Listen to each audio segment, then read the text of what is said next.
மோடி அரசுக்கு குறிப்பாக என்டிஏ ஆட்சிக்கு மிகப்பெரிய அதிர்ச்சியை கொடுத்திருக்கிறது. பீகாரில் வெளியாகி இருக்கக்கூடிய சர்வே என்டிஏ கூட்டணி இப்போது 2 மாநிலங்களில் ஆட்டம் காண தொடங்கி இருக்கிறது. பீகார் அதற்கு தொடக்க புள்ளியை வைத்திருக்கிறது அப்படின்னு தான் செய்திகள் வெளியாக இருக்கிறது. குறிப்பாக இந்தியா டுடே சி ஓட்டர் சர்வேல சொல்லப்பட்டிருக்கக்கூடிய செய்திகள் என்ன? பாஜகவுக்கு வீழ்த்தி என்டிஏ கூட்டணியை வீழ்த்தி இந்தியா கூட்டணி பீகாரில் ஆட்சி பிடிக்கும் என்று சொல்லப்படுவதற்கான காரணங்கள் ஒரு 5 முக்கியமான காரணங்கள் அப்படின்னும் பேசுபொருளாக மாறி இருக்கிறது. நிதிஷ்குமாரை மொத்தமாக நகர்த்திட்டு அவருடைய கட்சியை நம்பர் 2 ஆக்கிட்டு ஷிண்டேவை நம்பர் 2 ஆக்கி ஃபட்னாவிஸ் ஆனதை போல சாம்ராஜ் சௌத்ரியை முதலமைச்சராக்கி நிதிஷ்குமார் கட்சியை டெபுட்டி சிஎம் ஆக பார்க்கிறதா, விழுங்கி செருக்கி பார்க்கிறதா பாஜக அப்படிங்கிற ஒரு விவாதமும் ஒரு பக்கம் எழுந்திருக்கிறது. மோடியை அதிர வைத்த சர்வே அமித்ஷாவினுடைய வியூகம் என்னவாக இருக்க போகிறது, பீகார் களம் சொல்வதென்ன என்பதை விரிவாக அலசுகிறது இந்த தமிழ் குரலின் வரும் எக்ஸ்க்ளூசிவ் செய்தி தொகுப்பு. பிரதமர் மோடி அவர்கள் என்டிஏ ஆட்சியை இப்போது நடத்தி கொண்டிருக்கிறார். பாஜகவுக்கு தனி பெரும்பான்மை கிடைக்கல, 350 400 வரைக்கும் போவாங்க அப்படின்னு தான் பெரும்பாலான சர்வேக்கள் சொன்னாங்க. அப்படி சொல்லியுமே கூட பாஜகவுக்கு 240 அப்படிங்கிறது தான் வந்தது. கூட்டணி கட்சிகள் எல்லாம் சேர்த்து இந்த 280 அப்படிங்கிற இடத்துக்கு அவங்க நகர்த்திட்டு வராங்க. நிதிஷ்குமார் அவர்களுடைய எம்பிக்கள், சந்திரபாபு நாயுடு அவர்களுடைய எம்பிக்கள், சிவசேனா ஷிண்டே, அதே போல் பார்த்தீங்க அப்படின்னா அஜித் பவாருக்கு இன்னைக்கு குறைவு தான். இந்த பக்கம் பார்த்தீங்கன்னா இப்படியான ஆட்கள் உள்ள கொண்டு வந்து ஒரு சிராக் பஸ்வான் ஆகட்டும், இந்த பக்கம் ஒரு பவன் கல்யாண் ஆகட்டும், இப்படி பலரையும் உள்ள கூப்பிட்டு வந்து தான் என்டிஏ அப்படிங்கிற ஒரு விஷயத்தை கோயலிஷனை உருவாக்கினாங்க. இதில் இப்போ என்னன்னா நிதிஷ்குமாரை மொத்தமாக ஓரம் கட்டுவது அப்படின்னா அவருக்கு இப்போ அசம்பிளி எலெக்ஷன்ஸ் வருது. இந்த நிதிஷ்குமார் கடந்த 20 ஆண்டுகளாக நடுவில் ஒரு 1.25 வருஷம் மட்டும்தான் அவர் முதலமைச்சராக இல்லை. அந்த 20 வருஷத்தில் நடுவில் 1.25 வருஷத்தை கழிச்சிட்டிங்கன்னா ஒரு 18.5 ஆண்டுகள் தொடர்ந்து முதலமைச்சராக பீகாரில் இருக்கிறார். அதில் ஹைலைட் என்னன்னா முதலமைச்சர் அவர் தான், ஆனால் அவர் கூட கூட்டணி வைக்கிற கட்சிகள் மாறிக்கிட்டே இருக்கும். அப்படி ஒரு அமைப்பு அப்படிங்கிறது நிதிஷ்குமாருக்கு உள்ளபடியே இருக்கிறது. இப்போது தேஜஸ்வி யாதவ் அவர்களுக்கு தான் பீகாரில் ஆட்சியை பிடிப்பதற்கான ஒரு ஆதரவு அப்படிங்கிறது இருப்பதாக இந்தியா டுடேவினுடைய சி ஓட்டர் சொல்லியிருப்பது தான் என்டிஏவுக்குள்ள மிகப்பெரிய பிரச்சனையை கிளப்பியிருக்கிறது. இப்போ பார்த்தோம் அப்படின்னா இந்தியா டுடே சி ஓட்டரும் அது ரிப்போர்ட் பண்ணாங்க. ஏபிபியில் விரிவாக ரிப்போர்ட் ஆயிருக்கு.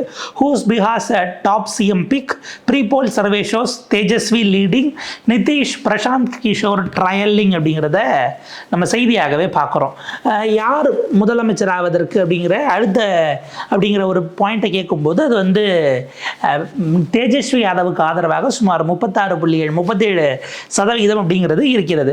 நீங்கள் பார்த்தீங்க அப்படின்னா இந்த மாதிரியான சூழலில் உங்களுக்கு 3 முனை போட்டி 4 முனை போட்டின்லாம் போகுது அப்படின்னா களம் ஆப்வியஸாக யாருக்கு சாதகமாக இருக்கும், ஆளுங்கட்சிக்கு எதிரான வாக்குகள் பிரியும் அப்படிங்கிற ஒரு விஷயம் சொன்னாலும் ஆளுங்கட்சி கிட்டத்தட்ட 20 ஆண்டுகளாக அவரே சிஎம் இருக்காருன்னு யோசிச்சுக்கோங்க. ஒரு நவீன் பட்நாயக்கு நிகழ்ந்தது அவருக்கு நிகழ வாய்ப்பு இருக்கிறதா அப்படிங்கிற ஒரு கேள்வியை எழுப்புகிறார்கள். அப்போ இது ரொம்ப ரொம்ப முக்கியமான பாயிண்டாக பார்க்க வேண்டியிருக்கு. அவங்க என்ன சொல்கிறாங்க, தேஜஸ்வி யாதவுக்கு தான் C Voter, India Today C ஓட்டரினுடைய விஷயங்கள் சொல்லியிருக்காங்க. முதல்ல தேஜஸ்வி யாதவுக்கு 37% அப்படின்னு எடுத்துக்கலாம், நிதிஷ்குமாருக்கு 18%. அதில் பாதி அப்படிங்கிற ஒரு நிலை இருக்கிறது, 18.4. இதுவரைக்கும் கடந்த 3 மாதங்களுக்கு முன்னாடி எடுத்ததை விட குறைஞ்சிருக்கு முதலமைச்சருக்கு அப்படிங்கிறாங்க. அடுத்தது 3வது இடத்தில் பிரசாந்த் கிஷோர் இருக்கிறார், 16.4. ஜன்சுராஜ் புதிதாக கட்சி ஆரம்பித்திருக்கிறார். இந்தியாவில் பலரையும் நான் ஜெயிக்க வைத்தேன் அப்படின்னு அவர் கிளைம் பண்ணிக்கிறாரு. இப்போ அவருடைய சாணக்கியத்தனம் எப்படி இருக்குதுன்னு பார்க்கணுன்னு பீகாருமே கூட உள்ளபடியே ஆவலாக இருக்கிறது.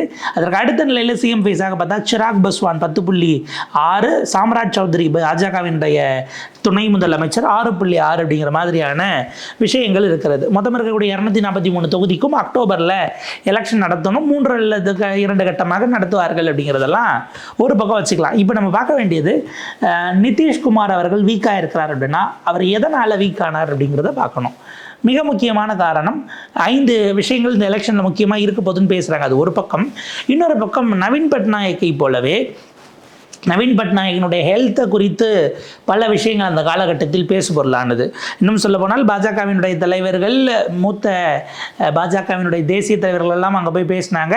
நாங்கள் ஆட்சிக்கு வந்ததும் நவீன் பட்நாயக் அவர்களுடைய உடல்நிலை ஏன் சரியில்லாமல் போச்சுன்னு நாங்கள் விசாரித்து சொல்லுவோம் அப்படின்லாம் பிரச்சாரம் பண்ணாங்க.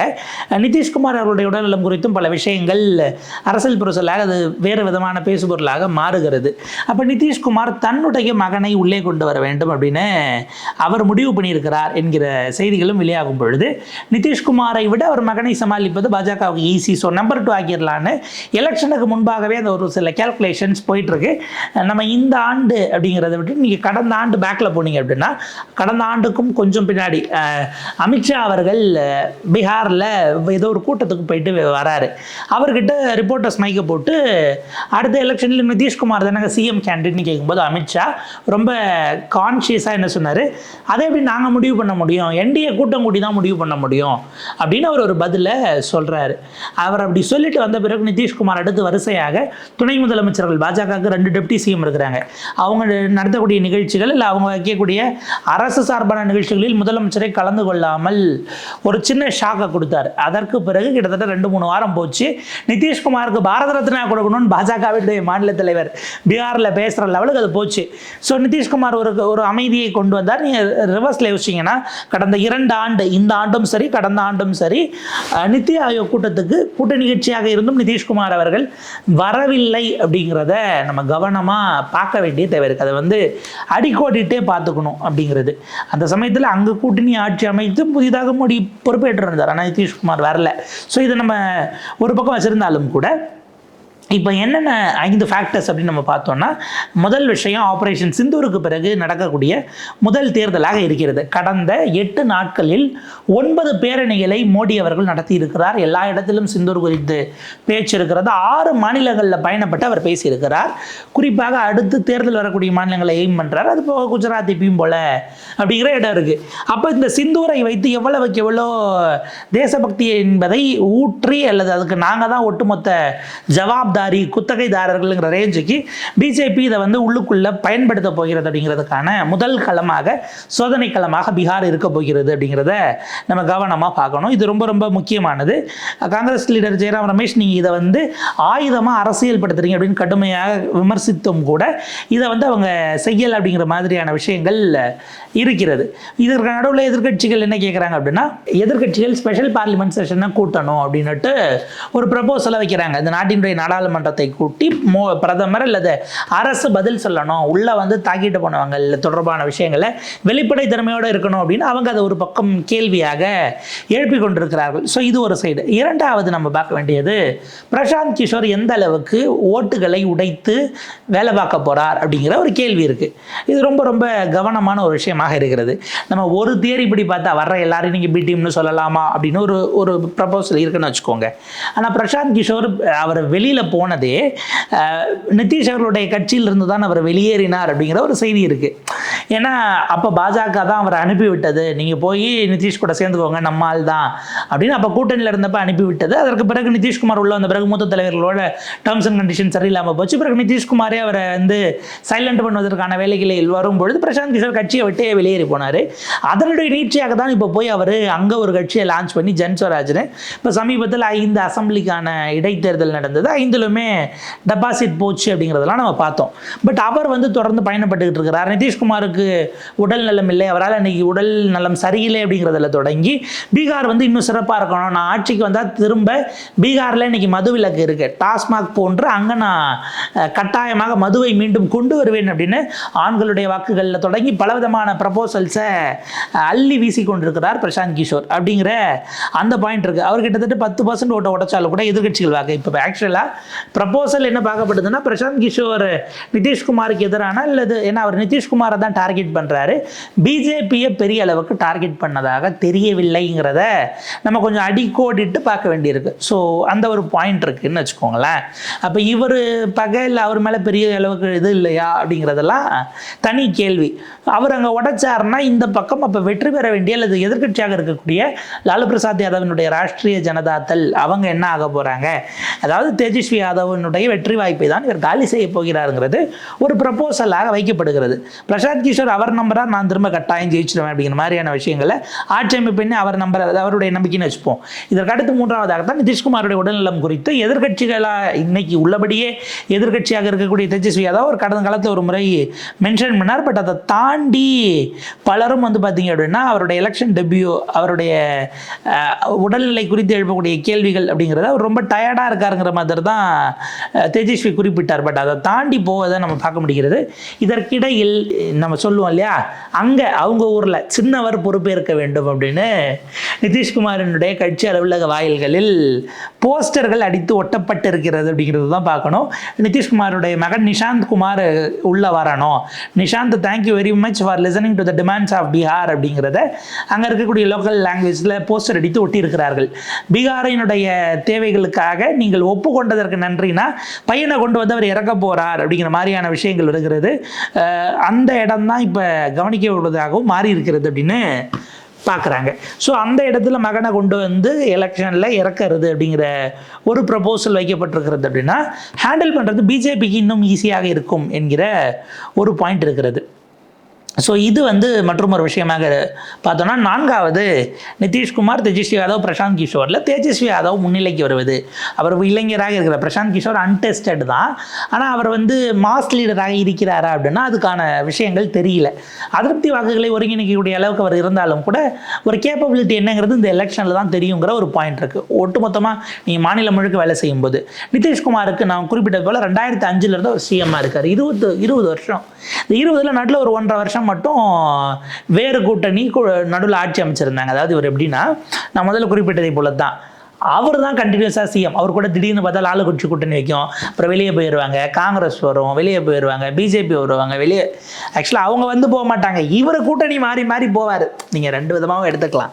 யார் கூட கூட்டணி வச்சாலும் சிஎம் நான் தாங்கிறதுல அவர் தெளிவாக இருப்பார். கடந்த 20 ஆண்டுகளாக அந்த 2014-15 அந்த ஒரு ப்ரீஃப் பீரியட் மட்டும் இல்லாமல் இருந்தது.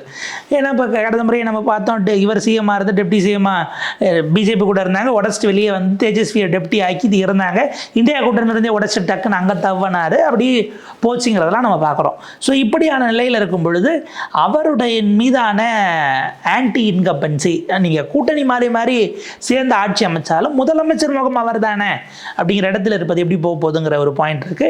5வதாக பார்க்கும்போது நிதிஷ்குமார் மீதான நம்பகத்தன்மை அப்படிங்கிறது தான் பெரிய அளவுக்காக இன்றைக்கு மாறி இருக்கிறது அப்படின்னு குறிப்பிடுறாங்க. அவருடைய பாப்புலாரிட்டி அண்ட் கிரெடிபிலிட்டி, ஒரு நவீன் பட்நாயகனோட நிலைக்கு அவர் வந்து விட்டாரோ அப்படிங்கிற மாதிரியான ஒரு தியரியும் அந்த இடத்துல வைக்கப்படுகிறது. இப்போ இதுக்கு நடுவில் பார்த்தோம் அப்படின்னா பிஜேபி, நீங்கள் அஃப்கோர்ஸ் அவங்க கூட்டணிக்குள்ளே தான் இருக்கிறாங்கனாலும் சிராக் பஸ்வானையும் சாம்ராஜ் சௌத்ரியையும் சி ஓட்டரையும் பிரித்து போட்டது அப்படிங்கிற ஒரு கேள்வி ரைஸ் ஆகுது. இப்போ நீங்கள் சி ஓட்டரை நீங்கள் என்னங்க இப்படி சொல்கிறீங்க, அவங்களுடைய இது என்னன்னு கேட்டிங்கன்னா, மோடிஜிக்கு அவங்க 2024 எவ்வளோ கொடுத்தாங்கன்னு பார்ப்போம் பாஜகவுக்கு, அதுலேருந்து எவ்வளோ கம்மியாக வந்துச்சுங்கிறத வச்சுக்கிட்டோன்னா இங்கே நம்ம பாஜகவுக்கு கொடுத்தது எந்த அளவுக்கு போகும்னு நம்ம ஒரு ஒப்பீட்டுக்கு 2014 முன்னாடி 24 எலெக்ஷனுக்கு முன்னாடி மூட் ஆஃப் தி நேஷன் போல்ஸில் அவங்க கொடுத்துருக்கிறது பாருங்கள், 343 சீட் என்டிஏக்கு, 188 ஃபார் இந்தியா அப்படின்னு போடுறாங்க.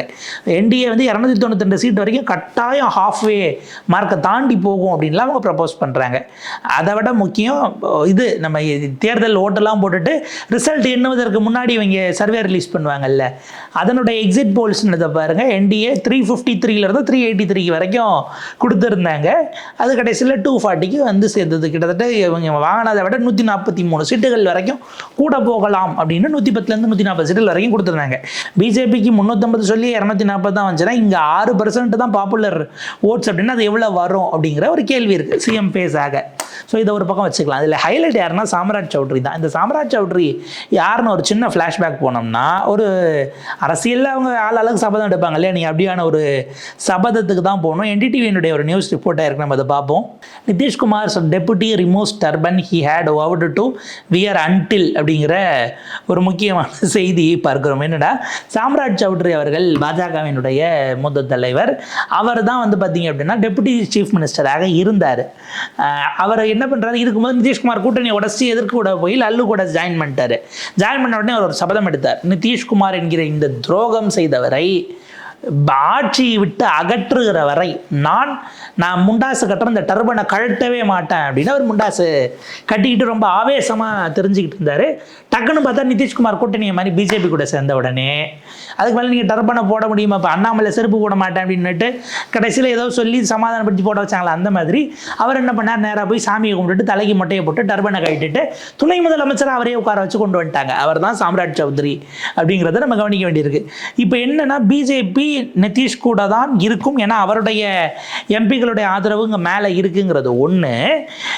ஆனால் நிதிஷை வீக்கன் பண்ணி நம்பர் 2 ஆக்குவதற்கான வேலை. கடந்த முறையே 2 பேருமே கிட்டத்தட்ட சரிசமமான சீட்டில் நின்னாங்க.